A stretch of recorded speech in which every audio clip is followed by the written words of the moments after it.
किसी भी कंट्री की अगर स्टेट वाइज देखा जाए या कंट्री वाइज देखा जाए या इंटरनेशनल वाइड देखा जाए वर्ल्ड वाइड में, किसी भी कंट्री की इकोनॉमिक इस बात पर डिपेंड रखी है डिमांड एंड सप्लाई। ये जितना ज़्यादा अच्छा रहेगा उसकी इकोनॉमिक इतनी अच्छी रहेगी। डिमांड एंड सप्लाई सबसे ज़्यादा इंपॉर्टेंस इसमें चीज़ है जो इस पर डिपेंड रहता है। इकोनॉमिक का पूरा सिस्टम जो है इकोसिस्टम इसी पर डिपेंड रहता है।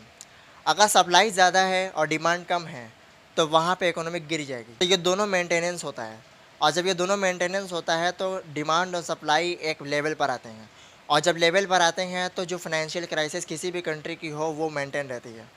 तो जब तक फाइनेंशियल क्राइसिस मेंटेन नहीं रहेगी, आपका जीडीपी हो या पीपीपी हो, पीपीपी होता है परचेसिंग पावर पैरिटी। ये आपका पीपीपी होता है जो डायरेक्ट पब्लिक और प्राइवेट कंपनी के बीच होता है और गवर्नमेंट और पब्लिक के बीच होता है। ठीक है, तो ये अलग बात है। और जीडीपी तो सबको पता है ग्रॉस डोमेस्टिक प्रोडक्ट होता है। फाइनेंशियल क्राइसिस ये सबसे ज़्यादा अगर कोई इंडिया में हुई थी तो वो 1991 में थी। उस टाइम के प्राइम मिनिस्टर थे पीवी नरसिम्हा राव।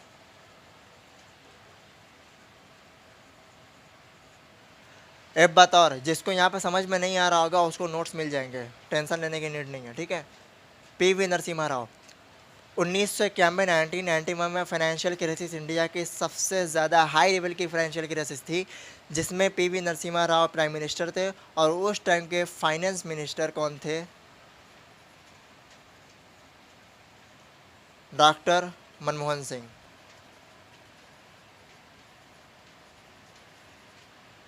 उस टाइम के finance minister doctor Manmohan Singh थे। आप यकीन नहीं करेंगे, उस टाइम जो हमारा पीपीपी रेट था, पीपीपी परचेसिंग पावर पैरिटी, वो 0.00% हो चुका था। आप इसका अंदाज़ा नहीं लगा सकते कि 0.00% कितना हो सकता है। इतना मान लो कि 1991 में जब ये दौर चल रहा था तो उस वक्त में सिर्फ 15 दिन का इंडिया के अंदर पेमेंट, मतलब कि जो इकोनॉमिक सिस्टम जो वहाँ पे अमाउंट है वो पैसे है वो सिर्फ 15 दिन के बचे थे। आप सोच सकते हैं सिर्फ 15 दिन के, मतलब क्या कि 15 दिन के बाद ये देश पूरा बर्बाद हो जाता, सब कुछ ख़त्म हो जाता। फिनेंस मिनिस्टर उस टाइम के जो डॉक्टर मनमोहन सिंह थे, मैं कह सकता हूँ दावे के साथ कि अगर उस टाइम के फाइनेंस मिनिस्टर अगर मनमोहन सिंह ना होते तो शायद 1991 में ये देश जो फाइनेंशियल क्राइसिस से जूझ रहा था, तो वो मतलब 15 दिन के अंदर जो उन्होंने मेहनत की है शायद कोई कर पाता। ये मैं दावे के साथ कह रहा हूँ। क्यों? 1991 में जब ये हुआ तो उस टाइम में इंडिया के अंदर गोल्ड प्रोडक्शन बहुत ज़्यादा था। ये मैं पीछे से इसलिए आ रहा हूँ ताकि आप लोगों को और अच्छे से समझ में आ जाए कि क्यों ये ऐसा हुआ था। ठीक है, उस टाइम में इंडिया के अंदर गोल्ड प्रोडक्शन बहुत ज़्यादा था। कहाँ पे? वर्ल्ड वाइड में। तो यहाँ पर जब doctor Manmohan Singh finance minister थे, इन्होंने जब तरकीबें लगाई, जब इन्होंने देखा कि मतलब कैसे क्या हो सकता है, तो यही गोल्ड को उन्होंने गिरवी रख दिया। अब यहाँ पे आपको थोड़ा सा लगेगा कि गिरवी क्यों रखा, लेकिन इंटरेस्टिंग बात क्या है, गिरवी रखा विदेशों आईएमएफ से। आईएमएफ का मतलब होता है इंटरनेशनल मॉनेटरी फंड। तो वहाँ पर 300 करोड़ का सीआर इन्होंने वहाँ पे कर्जा लिया वर्ल्ड वाइड आईएमएफ से। आईएमएफ वो चीज़ है जो वर्ल्ड को किसी भी कंट्री को फाइनेंशियल क्राइसिस में मदद करती है। इंटरनेशनल मॉनेटरी फंड, फिर से बोल दे रहा हूँ, इन्होंने इनसे कर्जा लिया 300 करोड़ का। ध्यान से समझिएगा, 300 करोड़ लेने के बाद ये देश इतना तरक्की पर पहुंचा, इतना तरक्की पर पहुंचा, इतना तरक्की पर पहुंचा जिसकी कोई हद ही नहीं है। अब मैं, ये तो थी इंडिया के सबसे बड़े फाइनेंशियल क्राइसिस। अब हम ज़रा कंपेयर करते हैं कि ये जो लोन लिया गया तो उस वक्त में 2014 के अंदर जब लास्ट टाइम जब मनमोहन सिंह अपनी जो सत्ता यानी कि अपनी गवर्नेंस नरेंद्र मोदी के हाथों में दे रहे थे, तो उस टाइम इंडिया में क्या हाल था और आज के समय में इंडिया में क्या हाल है, ये सब हम पर कैपिटा ग्राफिक्स के साथ समझेंगे और आपको कोई भी डाउट नहीं रहने दिया जाएगा। पी मैं बता दे रहा हूँ, ठीक है, लिख भी दे रहा हूँ, purchasing power parity. Purchasing power parity होता क्या? सबसे पहले इस बात के बारे में थोड़ा समझ लो। परचेसिंग पावर पैरिटी का मतलब होता है कि किसी भी कंट्री के अंदर देश विदेश से या आईएमएफ से कर्ज लेने के बाद उसकी कितनी कैपेसिटी है कि वो अदर कंट्री से कोई चीज़ मतलब परचेज़ कर सकता है, वो भी कम रेट पे, कम इंटरेस्ट के साथ। ये पीपीपी होता है। पीपीपी जितना हाई रहेगा, उतना ज़्यादा कंट्री रैंक ऊँचा रहेगा, और पीपी जितना लो रहेगा, उतना ज़्यादा कंट्री मतलब कि नीचे जाएगा और उसकी फाइनेंशियल क्राइसिस बढ़ती जाएगी। तो इसीलिए मैं इसको ज़रूरी समझता हूँ, जीडीपी से कहीं ज़्यादा बढ़कर ये है पीपीपी। और पीपीपी में कितने स्थान पर आज हमारा देश है, वो भी बताऊँगा।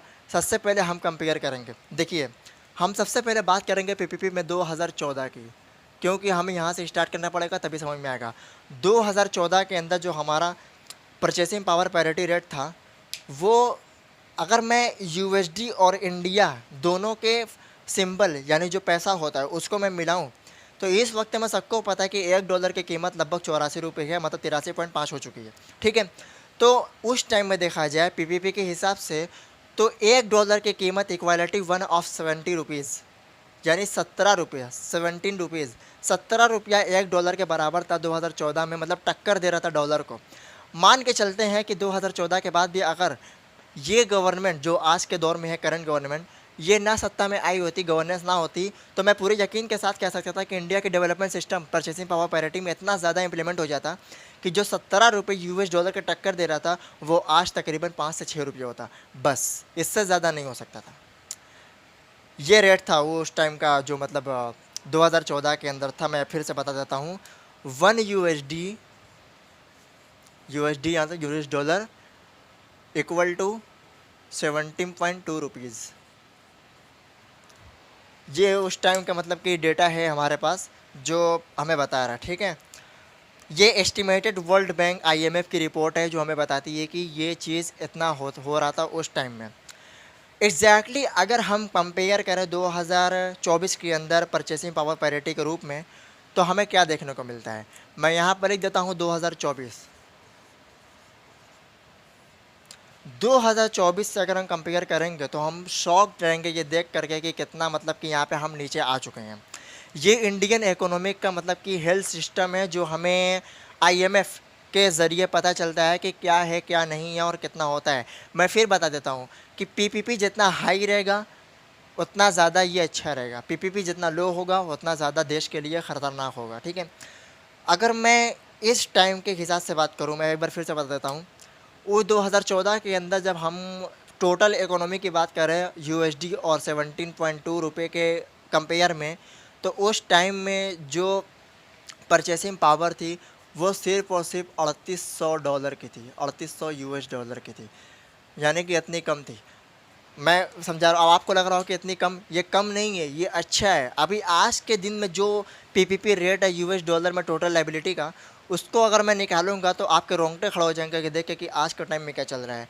अगर मैं एस्टिमेटेड, मैं पर कैपिटा का मतलब होता है कि हर एक कंपनी के अंदर या हर एक फैमिली के अंदर जितने लोग होते हैं उसको पर कैपिटा बोलते हैं। 2024 में अगर पीपीपी रेट देखा जाए तो पीपीपी रेट 2024 में हो चुका है $84,000।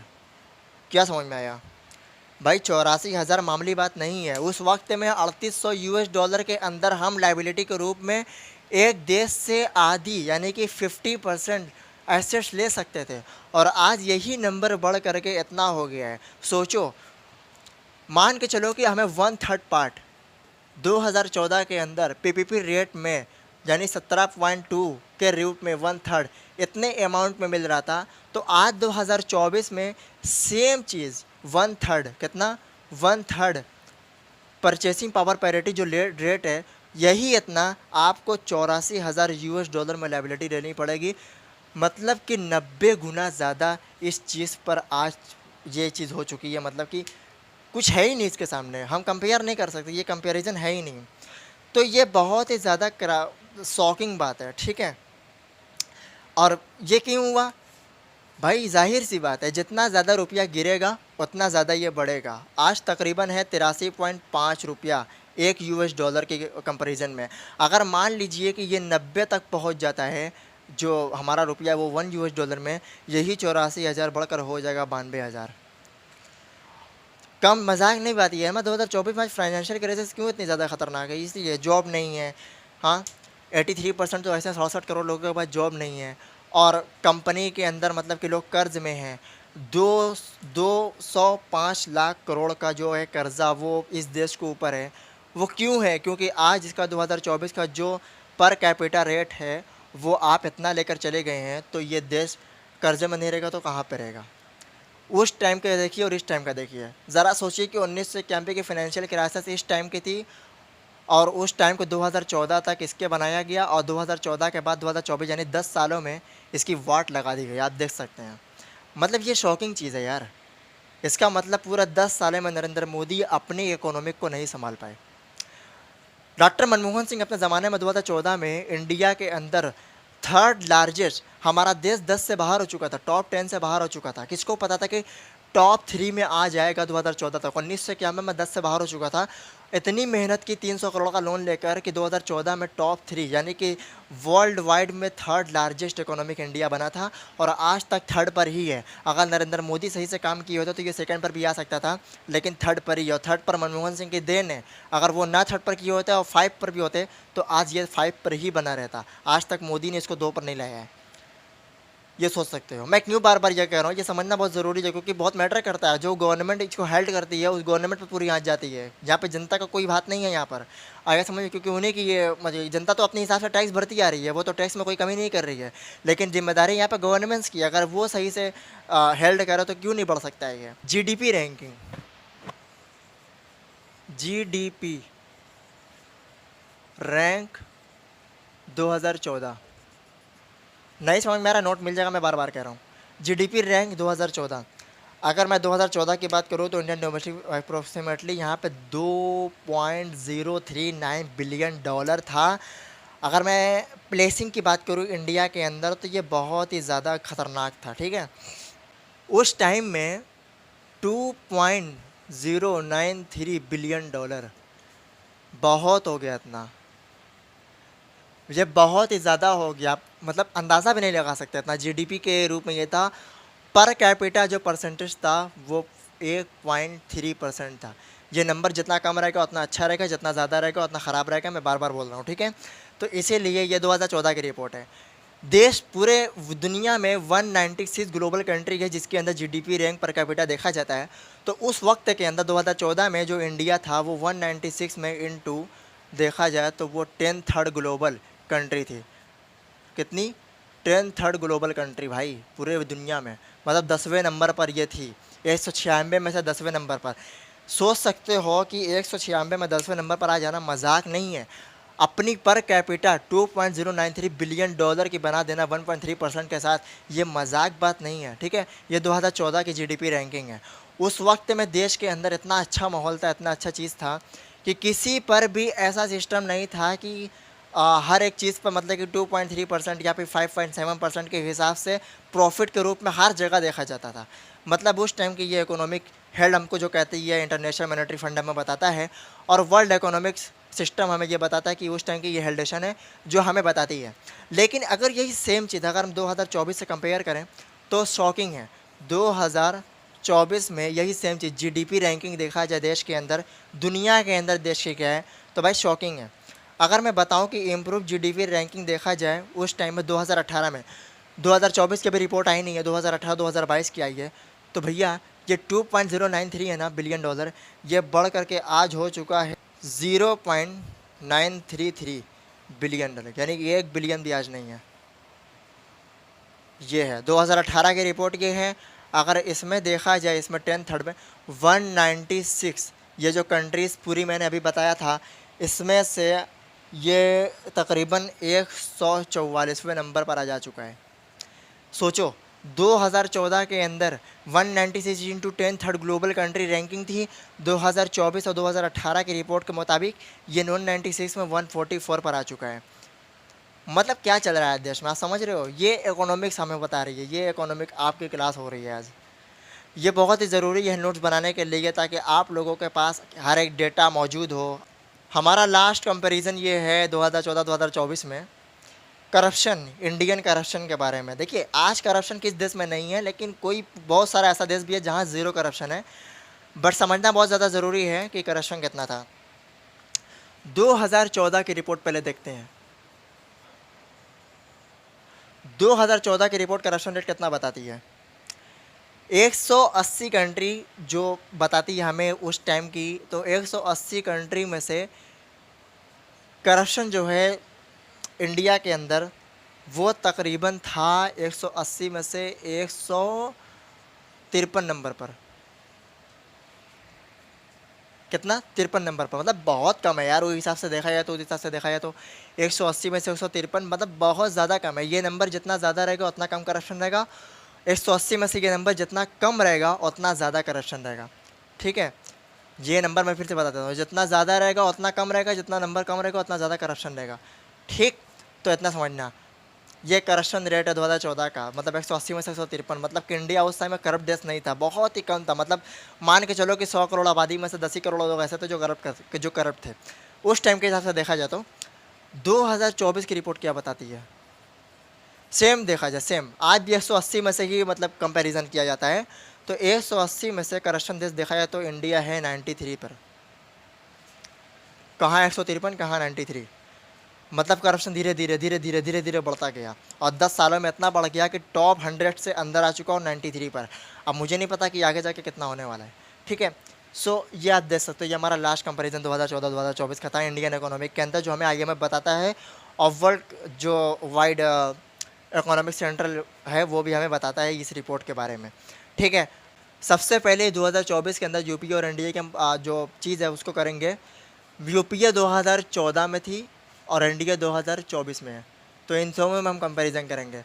ठीक है, तो सबसे पहला रिपोर्ट हमसे है प्रोग्रेस, यानी कि इस देश में 2014 के अंदर प्रोग्रेस सिस्टम जो परसेंटेज था वो कितना था। तो यूपीए के गवर्नमेंट में ये था 7.46%, मतलब बहुत अच्छा था। ये बढ़ते पर था, प्रॉफिट था। जो मेनली देखा जाए तो वो 4.5% है। तो इस तरीके से देखा जाए तो इसमें 2.7% इसमें प्रॉफिट चल रहा है। लेकिन यही चीज़ अगर इंडिया में देखा जाए, एनडीए में देखा जाए 2024 के अंदर, ये घट कर हो गया 5.9%, घट गया है।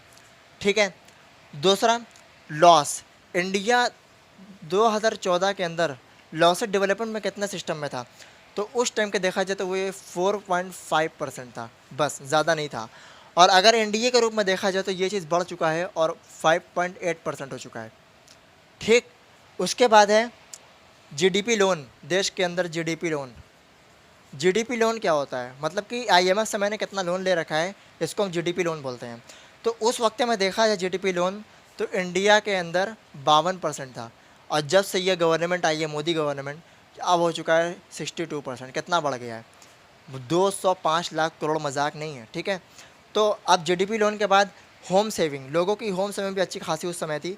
तो होम सेविंग की बात किया जाए तो होम सेविंग में परसेंटेज कितना बताता है हमें, 23%, बहुत अच्छा था। और इस टाइम में देखा जाए तो सिर्फ 19% है, उल्टा 4% और घट गया है। समझ में आया? ये मैं कंपैरिजन इसलिए कर रहा हूँ ताकि आप लोगों को बहुत अच्छे तरीके से समझ में आए। पर्सनल लोन कितना था भाई, ये सब समझना बड़ा ज़रूरी है।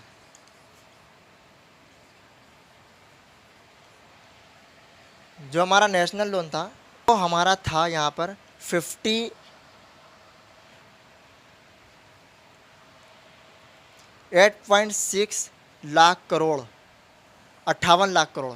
यूपीए की गवर्नमेंट में 2014 में वो भी ख़त्म हो जाता। अगर नरेंद्र मोदी की गवर्नमेंट ना ही होती तो वो भी ख़त्म हो जाता। सोचो कि 1991 की क्राइसिस में जब 2014 तक कितना ज़्यादा डेवलपमेंट हो सकता है, मतलब कि इतनी ज़्यादा चीज़ें बन सकती है, तो क्यों ना 5 साल बाद और कुछ हो सकता था ना। 17 रुपये ले आना डॉलर को, मजाक नहीं है ये। तो ये अब यहाँ पे देखा जाए एनडीए में तो यही चीज़ बढ़कर हो गया है लोन 173 लाख करोड़। ये 2018 का जो हमें डेटा है वही बता रहा है भाई। अगर 2024 के हिसाब से देखा जाए तो ये दो 200 लाख, मतलब कि 205 लाख हो चुका है। ठीक है, अगर ऐसे देखा जाए तो कांग्रेस की सरकार में जो एजुकेशन पर इन्वेस्टमेंट था इंडिया के अंदर, एजुकेशन इन्वेस्ट, वो तकरीबन था 4.6%। कितना? 4.6%। बीजेपी की सरकार में देखा जाए तो वो है सिर्फ 2.5%। आप देख सकते हैं कितना ख़तरनाक कंपैरिजन ये है। ये पूरा आप नोट्स बनाना आपके लिए कंपलसरी है। ठीक है, इसका नोट्स बहुत ज़रूरी बनाना है आप लोगों को। चलिए, bye bye, wish you all the very best, take care of you.